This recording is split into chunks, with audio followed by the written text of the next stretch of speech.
We've been collecting questions from our YouTube audience, and I want to remind you that we only have time for 3 questions, and our volunteers may have combined or reworded the questions to maintain nonpartisanship or for clarity. If we do not get to your question, remember you can always reach out to the candidates via email and ask them directly. So the first question, and we're going to start with Mr. Dent, and the first question is this: how much state oversight of local police and sheriff departments do you feel is appropriate? What measures, if any, should the legislature consider to address this? And you have 90 seconds to respond. You need to unmute. So that's a great question. Our law enforcement has taken some hits here lately. I think that we need to have some basics for law enforcement guidelines to follow from the state. And when you come on down to the state level, I mean, then, or to the local level, then we need to also have some local control. I do ride-alongs, and I haven't done every law enforcement agency in the 13th district, but I'm getting close.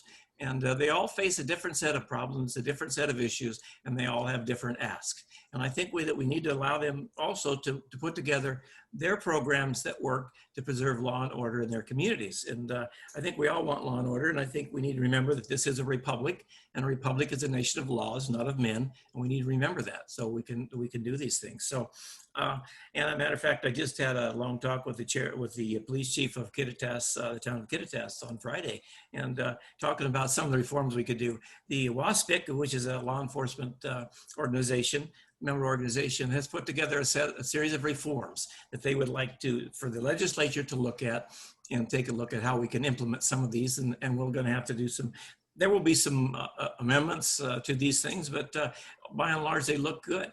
And they're taking a hard look at what law enforcement is and how we can continue and improve it and make it more user-friendly. So when I grew up, law enforcement was user-friendly, and I really appreciate the guidance they gave me. Thank you. Thank you. So question 1, Mr. Castañeda-Díaz, I'm going to read it again. How much state oversight of local police and sheriff departments do you feel is appropriate? What measures, if any, should the legislature consider to address this? And you have 90 seconds to respond. Thank you for the question. First of all, I want to direct everybody watching to my website, electeduardo.com. I've repurposed my front page to give citations to all the claims that I'm making in this broadcast. Secondly, I want to bring light to the claims that my opponent, Tom Dent, has made about undocumented immigrants, calling them illegals, and calling for an increase in local and state police to cooperate with federal immigration enforcement. He said it himself on his own website. I believe that state legislators should not be advocating for state and local police to actively cooperate with ICE. As the son of formerly undocumented immigrants, I find it unfortunate that Tom Dent previously vilified. Mr. Castañeda-Díaz, do you want to answer the questions on, make sure what are the specific things that you want to improve? Yes. Yeah. So okay. I believe that state and local police should have their own duties in their own cities and in the states. But I believe that the states should be guiding that. And as I mentioned, my opponents have advocated for local state police to actively work with federal immigration enforcement, and I find that to be unfortunate. Thank you.